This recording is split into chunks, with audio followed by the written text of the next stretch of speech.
నమస్తే. ఇన్నాళ్ళు నన్ను సపోర్ట్ చేస్తూ, ఎంకరేజ్ చేస్తూ మీ ప్రేమని నాకు అందిస్తున్న ప్రతి ఒక్కరికి కృతజ్ఞతలు. అలాగే ఈ వీడియో కూడా ఖచ్చితంగా మీకు ఉపయోగపడుతుంది. లైక్, షేర్ అండ్ సబ్స్క్రైబ్ చేసి మీ సపోర్ట్‌ని నాకు అందించండి. అలాగే ఈ వీడియో పట్ల మీకున్న అభిప్రాయాన్ని కామెంట్ సెక్షన్‌లో కామెంట్ చేసి తెలియజేయండి. ఇప్పుడు వీడియోని చూద్దాం. నమస్తే, వెల్కమ్ టు అవర్ ఛానల్. నేను పద్మిని. ప్రస్తుతం మనతో పాటు astrologer, tarot card reader and crystal healer Anupama గారు ఉన్నారు. మాట్లాడదాం. అనుపమ గారు నమస్తే అండి. నమస్తే పద్మిని గారు. ఎలా ఉన్నారు అనుపమ గారు? బాగున్నానండి, థ్యాంక్ యూ. ఫైన్. అనుపమ గారు, పంచగ్రహ కూటమి, ఆ కూటంలోనే ఉన్నాం ఇప్పుడు. ఆల్రెడీ పంచగ్రహ కూటంలోనే ఉన్నాము. చాలా మంది చెప్పేది ఏంటి అంటే పంచగ్రహ కూటమి 5th and 6th వస్తోంది అని అంటున్నారు, విచ్ ఇస్ నాట్ కరెక్ట్. షష్టగ్రహ కూటమి అప్పుడు జరగబోతోంది. బట్ ఇప్పుడు ప్రెసెంట్ మాత్రం ఎప్పటి వరకు ఉందండి పంచగ్రహ కూటమి? 5th మనకి పంచగ్రహ కూటమి 15th వరకు ఉంటదండి. సో జూన్ 15th వరకు పంచగ్రహ కూటమిలోనే ఉంటాం మనం. రైట్. అసలు ఈ పంచగ్రహ కూటమి ఏ గ్రహాల ద్వారా ఏర్పడుతోంది? అలాగే షష్టగ్రహం అంటే 6 గ్రహాలు, మరి ఆ షష్టగ్రహ కూటమి ఎప్పుడు ఏర్పడుతోంది? ఏంటి దీనివల్ల? అంటే గ్లోబల్ గా ఏమైనా ఇంపాక్ట్స్ ఉంటాయా? పర్సనల్ ఇండివిజువల్ గా మన లైఫ్స్ లో కూడా ఏమైనా ఇంపాక్ట్ ఉంటుందా? What is your analysis Anupama గారు? షష్టగ్రహ కూటమి అయితే మనకి రేపు ఆల్రెడీ జూన్ 1st కి యురేనస్, మనం చాలా మంది నెగ్లెక్ట్ చేస్తారండి. వేదిక్ ఆస్ట్రాలజర్స్ యురేనస్ ని కన్సిడర్ చేయరు, వెస్టర్న్ లో కన్సిడర్ చేస్తారు. కానీ వేదిక్ లో కూడా మనం కన్సిడరేషన్ ఎక్కడ తీసుకోవాలంటే మండేన్ ఆస్ట్రాలజీ, అంటే గ్లోబల్ ఈవెంట్స్ ప్రెడిక్షన్స్ చేయడానికి మనకి ఈ ప్లానెట్స్, అవుటర్ ప్లానెట్స్ మనకి చాలా ఇంపార్టెంట్ అయిపోతాయి అన్నమాట. For example Neptune, Uranus, Pluto, ఈ 3 గ్రహాలు రవికి దూరంగా ఉంటాయి, పృథ్వీ పైన ఎఫెక్ట్స్ పడవు అని అనుకుంటూ ఉంటాం మనం. లేదండి, పడతాయి. డెఫినెట్లీ పడతాయి. అంటే ఇవి జనరేషనల్ గా చేసే చేంజెస్ అన్నమాట. ఒక కంప్లీట్ ఒక జనరేషన్ ని మార్పు తీసుకొచ్చే ప్లానెట్స్ అన్నమాట ఇవి. సో ఇంపాక్ట్ కొద్దిగా తక్కువ కనబడుతుంది డే టు డే రొటీన్ లో, కానీ ఎక్కువ కాలం ఉంటుంది కాబట్టి ఒక రాశిలో. ఎంతండి సుమారుగా యురానస్? ఇప్పుడు యురానస్ వచ్చేసి మనకి 84 సంవత్సరాలు పడుతుందండి మొత్తం ఒక రెవల్యూషన్ కంప్లీట్ చేయడానికి. అంటే ఏ రాశి నుంచి మొదలెట్టుకుంటే మళ్ళీ ఆ రాశి దగ్గరికి రావడానికి 84 years పడుతుంది. అంటే ఒక రాశిలో 7 సంవత్సరాలు ఉంటది అనమాట యురేనస్. సో ఇప్పుడు యురేనస్ వృషభ రాశిలోకి ఎంటర్ అయింది. మేషం అగ్నితత్వ రాశి నుంచి ఇప్పుడు భూతత్వ రాశిలోకి ఎంటర్ అయింది. అక్కడే ఆల్రెడీ మనకి కొన్ని గ్రహాలు ఉన్నాయి. గురువు, శుక్రుడు, బుధుడు, రవి, ఈ 4 గ్రహాలు ఉన్నాయి. సో ఇప్పుడు యురేనస్ మనకి మొన్న జూన్ 1st కి ఎంటర్ అయినప్పుడు పంచగ్రహ కూటమి లాగా మనం కన్సిడర్ చేసుకోవచ్చు. కానీ జూన్ 5వ తారీఖు 6వ తారీఖు మాత్రం చంద్రుడు ఎంటర్ అవుతాడు కాబట్టి మనకి షష్టగ్రహ కూటమి ఏర్పడుతుంది. సో జనరలీ ఆల్రెడీ మనకు ఒకసారి కోవిడ్ ఇన్సిడెంట్ జరిగింది కాబట్టి షష్టగ్రహ కూటమి అంటే రకరకాలుగా భయాలు ఉన్నాయి జనాలలో. అదే కోవిడ్ రావడం, లాక్డౌన్ రావడం, అట్లాంటి సిచ్యువేషన్స్ ఉండవు. ఎందుకంటే ఇక్కడ మనకి ఆ వాయుతత్వం ఎక్కడ కనిపించట్లేదు. అంటే బ్రీదింగ్ ఇష్యూస్ కి, వైరస్ స్ప్రెడ్ అవ్వడానికి అట్లాంటి ఇష్యూస్ కనబడట్లేదు. కానీ యురేనస్ అనే ఈ గ్రహం ఏంటి అంటే బేసికలీ మనకి కొద్దిపాటిగా హయ్యర్ వర్షన్ ఆఫ్ బుధుడు అని చెప్పుకోవచ్చు అనమాట. ఓకే, మనకి ఏరోస్పేస్ ఇండస్ట్రీస్ అవ్వచ్చు, sudden shocks, sudden earthquakes రావడానికి, భూకంపాలు రావడానికి, ఏదైనా సడన్ గా జరిగిపోవడానికి అన్నమాట. ఎందుకంటే రూలింగ్ వచ్చేసి కుంభరాశిని రూల్ చేస్తారు యురేనస్. మనకి తెలుగులో ఏమంటారంటే అరుణుడు అని కొంతమంది అంటారు, ప్రజాపతి అని కొంతమంది అంటారు, ఇంద్రుడు అని కొంతమంది అంటారు. సో ఇప్పుడు ఇంద్రుడి నేచర్ మనకి స్వతహాగా మైథలాజికల్ స్టోరీస్ తెలిసిన ప్రకారం అయితే కొద్దిగా అగ్రెసివ్ గానే ఉంటూ ఉంటారు. కాబట్టి ఈ ప్లానెట్ కొద్దిగా ఇరెటిక్ బిహేవియర్ ఉంటుంది అనమాట. అంటే రెబెల్ గా ఉండే ఛాన్సెస్ ఎక్కువ ఉంటాయి. ఆ డామినెన్స్ అంతా కూడా కొద్దిగా రెబెలియన్ గా ఉంటుంది అనమాట. సో ఎప్పుడైతే ఇలాంటి గ్రహము మనకి భూతత్వ రాశిలోకి ఎంటర్ అయ్యి 0 degrees లో ఉంటుంది ఇప్పుడు ప్రెసెంట్ గా. ఎందుకంటే స్లో మూవింగ్ ప్లానెట్, మనం శనినే అనుకుంటాము, శని కంటే ఇంకా స్లో మూవింగ్ ప్లానెట్ కాబట్టి 0 degrees టారస్ లో ఉంది ఇప్పుడు ప్రెసెంట్. అంటే కృతికా నక్షత్రంలో ఉంటుంది. అక్కడే మనకి గురుడు 8 degrees లో కృతికాలోనే ఉంటారు. బుధుడు కూడా మనకి ఇంచుమించు 3 degrees 4 degrees 7 degrees ఉంది. 7 degrees బుధుడు మనకి కృతికాలో ఉంటారు. రోహిణిలో రవి అండ్ శుక్రుడు 20-21 degrees క్లోజ్ కంజంక్షన్స్ లో ఉంటాయి. అండ్ తర్వాత మళ్ళీ చంద్రుడు ఎంటర్ అవుతాడు. సో చంద్రుడు కూడా కృతికాలోనే, అంటే ఒక 4 గ్రహాలు కృతికా నక్షత్రంలోనే ఉంటాయి అన్నమాట. ఆల్రెడీ మనకు తెలిసింది ఏంటంటే కృతికా నక్షత్రం అగ్నితత్వ నక్షత్రం. అండ్ సింబల్ కూడా మనకి రేజర్, ఫైర్, కత్తి, ఇవన్నీ తోటి మనం కన్సిడర్ చేసుకుంటాం. సో ఒక ఎరేటిక్ బిహేవియర్ ఉన్న గ్రహము కృత్తికాలోకి ఎంటర్ అయినప్పుడు గురుడు ఆల్రెడీ మనకి వాయుతత్వ గ్రహంగా మనం చెప్పుకుంటాం, ఆకాశ తత్వంగా చెప్పుకుంటాం కాబట్టి ఈ ప్లానెట్స్ అన్ని కూడా ఒక క్లస్టర్ ఆఫ్ ఎనర్జీస్ వచ్చేసరికి ఎక్స్ప్లోజన్స్ అయ్యే ఛాన్సెస్ ఎక్కువ ఉంటాయండి మనకి. అందులో యురేనస్ ఏంటంటే 84 years అని చెప్పాను కదా, క్రితం జరిగిన ట్రాన్సిట్ ఎప్పుడు అని అంటే 1940వ సంవత్సరంలో జరిగింది ట్రాన్సిట్. అప్పుడు టారస్ లో ఉన్నారు, అప్పుడు వృషభంలో ఉన్నారనమాట యురేనస్. అప్పుడు ఏం జరిగింది? 1940లో మనకి యాక్చువల్ గా సెకండ్ వరల్డ్ వార్ స్టార్ట్ అయిందండి.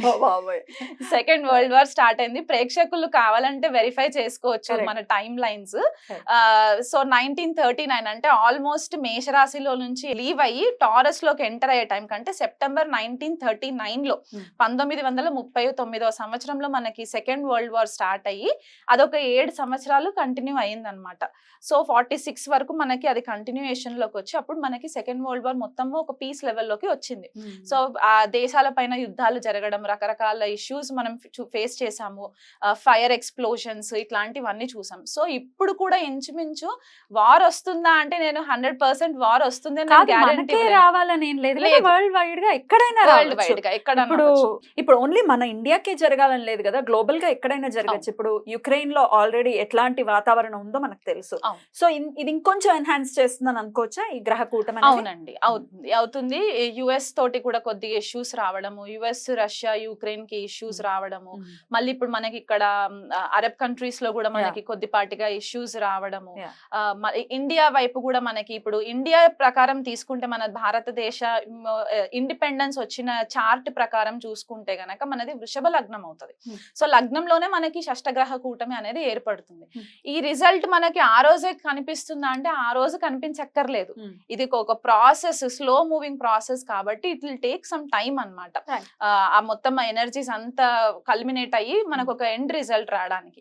కాకపోతే ఇక్కడ మనకి ఇంటర్నేషనల్ లెవెల్లో కూడా మనకి కొద్దిపాటిగా ఇప్పటి వరకు ఏదైతే మనకి ఆ ఫ్రీనెస్ ఉండిందో in terms of international leaders తోటి మనకి కమ్యూనికేషన్స్ అవ్వచ్చు, లేకపోతే మనకి వాళ్ళతో ఉన్న ఫ్రెండ్షిప్స్ అవ్వచ్చు, కొద్దిపాటిగా డిస్టర్బ్ అయ్యే ఛాన్సెస్ ఉంటాయండి. మన నేషనల్ లీడర్స్ కి కూడా కొద్దిపాటిగా థ్రెట్ ఉండే ఛాన్సెస్ కూడా ఉన్నాయి రాజకీయ నాయకులకి.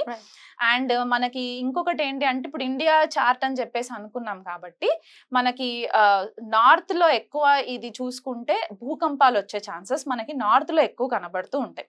సో ఈ గ్రహాలన్నీ వీక్షణ మనకి వృశ్చిక రాశి పైన పడుతుంది. ఇప్పుడు అందరి కళ్ళంతా వృశ్చిక రాశి పైన ఉంటుంది అనమాట. ఎందుకు అంటే ఈ షష్టగ్రహాలన్నీ కూడా 7th ఆస్పెక్ట్ వృశ్చిక రాశి పైన పడుతుంది. కుజుడు ఆల్రెడీ మేషరాశిలోకి ఎంటర్ అయ్యి మేషరాశి నుంచి 8వ ఆస్పెక్ట్ వృశ్చిక రాశి పైన పడుతుంది. రాహు 9వ దృష్టి మనకి వృశ్చిక రాశి పైన పడుతుంది. అండ్ ఇక్కడ కుజుడు ఆల్రెడీ శని వీక్షణలోనే ఉన్నారు. సో మొత్తం 9 గ్రహాలు వృశ్చిక రాశి పైన పడుతుంది చూపు. అండ్ షష్టగ్రహ కూటమి మాత్రం వృషభ రాశిలో జరుగుతుంది. సో మన లైఫ్ లో ఎట్లాంటి ఈవెంట్స్ అంటే మనకి వృషభ రాశికి సంబంధించిన కారకత్వాలు, వృశ్చిక రాశికి సంబంధించిన కారకత్వాలు ఎఫెక్ట్ అయ్యే ఛాన్సెస్ ఉంటాయి.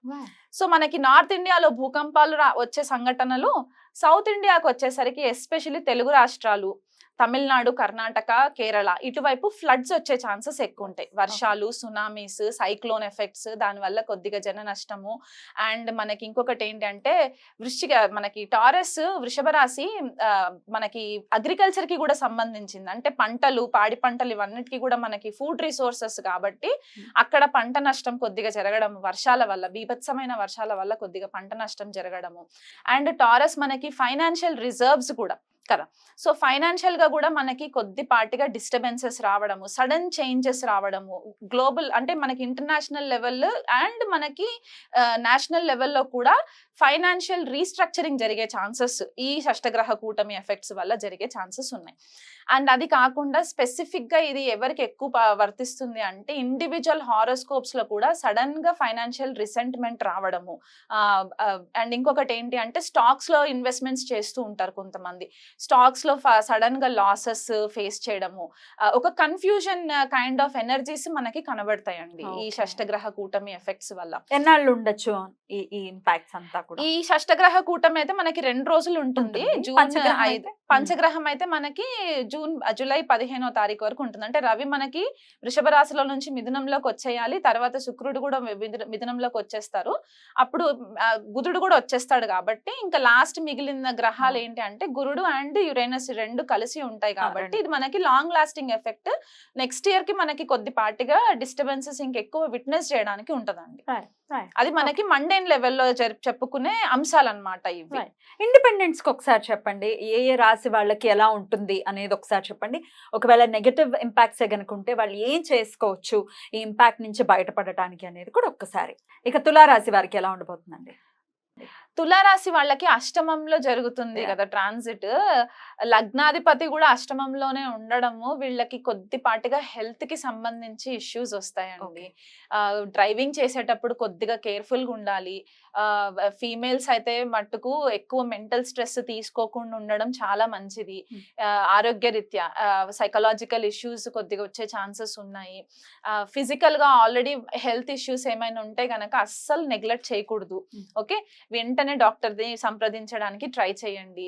అండ్ ఫ్యామిలీలో ఏదన్నా రప్చర్ క్రియేట్ అయ్యే సిచ్యువేషన్స్ ఏమైనా ఉన్నాయి అని అనుకుంటే గనక అవి జరగకుండా ఉండడానికి వీలైనంత మట్టుకు ప్రయత్నాలు చేయండి. కొన్నిసార్లు గ్రహాలు వాటి పనవి చేసుకుంటూ వెళ్ళిపోతాయి.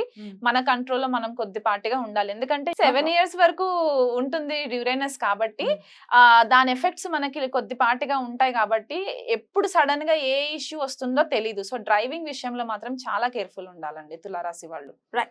సో ఓవరాల్ గా అన్ని రాశుల వాళ్ళకి కూడా చెప్పారు కాబట్టి ఏదైనా రెమెడీ ఉందా? మీరు ఆల్రెడీ చెప్పారు ఏ పనులు చేయకుండా జాగ్రత్తగా ఉండండి అనేది కూడా వన్ ఆఫ్ ద రెమెడీస్ అని చెప్పుకోవచ్చు. అయినప్పటికీ ఇంకా ఆరాధన విషయంలో ఏదైనా చెప్తారా? ఆరాధన విషయంలో అంటే మనకి వృషభంలో ఇవన్నీ ప్లానెట్స్ జరుగుతున్నాయి కాబట్టి అందరూ ఫస్ట్ ప్రే చేయాల్సింది శ్రీ మహాలక్ష్మికి. ఎందుకంటే మనకి రిసోర్సెస్, ఫైనాన్షియల్ రిసోర్సెస్ అవ్వచ్చు, అబండెన్స్ అవ్వచ్చు, భూమికి సంబంధించి పంటలు ఇవన్నీ కూడా వృషభ రాశికే సంబంధించి ఉంటాయి కాబట్టి శ్రీ మహాలక్ష్మికి ఆరాధన చేసుకోవడము, లక్ష్మి అష్టోత్తరం చదువుకోవడము, ఆవు నెయ్యితో దీపం పెట్టడము ఇట్లాంటివి రెగ్యులర్ గా చేయాలి 1 month కూడా. అండ్ ఇంకొకటి ఏంటి అంటే మనకి స్కార్పియో కూడా యాక్టివ్ అయిపోయి ఉంది కాబట్టి అండ్ ఈ మెయిన్ ప్లానెట్స్ ఏవైతే ఉన్నాయో ఈ గ్రహాలన్నీ కూడా కృతికాలో జరుగుతున్నాయి కాబట్టి యుతి మొత్తం కృతికాలో ఉంది కాబట్టి సుబ్రహ్మణ్యేశ్వర స్వామి ఆరాధన చాలా ఇంపార్టెంట్. స్కంద కవచము డైలీ ఒక్కసారైనా సరే ఉదయం లేవగానే స్నానం అవన్నీ చేసేసుకున్న తర్వాత స్కంద కవచము చదవడానికి రాకపోయినా కనీసం ఇంట్లో ప్లే చేయండి. ఎందుకంటే మనం ఈ ఎనర్జీస్ అన్ని కూడా మనల్ని కొద్దిపాటిగా ర్యాష్ డెసిషన్స్ తీసుకునే ఛాన్సెస్, ర్యాష్ డ్రైవింగ్స్ ఇవి జరిగే ఛాన్సెస్ ఉంటాయి కాబట్టి మనల్ని మనం ప్రొటెక్ట్ చేసుకోవడానికి and at the same time ధర్మబద్ధంగా దేశ సంరక్షణ కోసం కూడా మనం ఆలోచించాలి కాబట్టి స్కంద కవచము రెగ్యులర్ గా వినడము ఇదొకటి చాలా ఇంపార్టెంట్. వీలు కుదిరితే సుబ్రహ్మణ్యేశ్వర స్వామికి అర్చన అభిషేకాలు చేసుకోవచ్చు. రైట్ అండి, చాలా బ్యూటిఫుల్ గా ఎక్స్ప్లెయిన్ చేశారు. డెఫినెట్లీ ఎందుకంటే యురేనస్ ని కన్సిడర్ చేస్తూ గనుక ఒకవేళ ప్రిడిక్షన్ ఇస్తే ఎంత అక్యురేట్ గా ప్రిడిక్షన్ వస్తుంది అనేది చెప్పటం అనేది ఎవరికి వారు దాన్ని చూడాల్సిందే కదా. చాలా మంది కన్సిడర్ చెయ్యరు కానీ ఇంత మేజర్ రోల్ ని ప్లే చేస్తారు. యురేనస్ అవ్వచ్చు, నెప్ట్యూన్ అవ్వచ్చు, డెఫినెట్ గా రోల్ ని ప్లే చేస్తారు. మీరు కూడా మీ ప్రిడిక్షన్స్ లో మీరు చూస్తారా? చూస్తానండి, డెఫినెట్లీ చూస్తాను. అంటే మనకి యురేనస్ ఆస్ట్రాలజీకి చాలా ఇంపార్టెంట్ ప్లానెట్ అన్నమాట, జ్యోతిష్య విద్యకి అండ్ ఏరోస్పేస్ ఇండస్ట్రీకి కూడా చాలా ఇంపార్టెంట్. ఎందుకంటే కుంభరాశిలో రూల్ చేసినా సరే శతభిష నక్షత్రం మనకి యురేనస్ కి కన్సిడర్ చేస్తారు బేసికల్ గా. అండ్ మనకి ఇక్కడ వృశ్చిక రాశిలో ఉచ్చ పొందుతారు అండ్ వృషభంలో నీచబడతారు. సో ఈ 2 మెయిన్ అకల్ట్ కి సంబంధించి అంటే గుప్త విద్యలకి సంబంధించిన 2 మెయిన్ చాలా అద్భుతంగా వివరించారు. ఈ నెల్లాళ్ళు కూడా వీలైతే కూడా అందరూ చాలా జాగ్రత్తగా ఉంటూ అటు సుబ్రహ్మణ్యేశ్వర స్వామి ఆరాధన అండ్ లక్ష్మీదేవి ఆరాధన చెప్తున్నారు కాబట్టి అవి చేసుకుంటూ అందరికీ ప్రశాంతవంతంగా ఈ సమయం వెళ్ళాలని మనస్ఫూర్తిగా కోరుకుంటూ చక్కగా మాకు తెలియజేశారు. కృతజ్ఞతలండి. నమస్తే. నమస్తే అండి.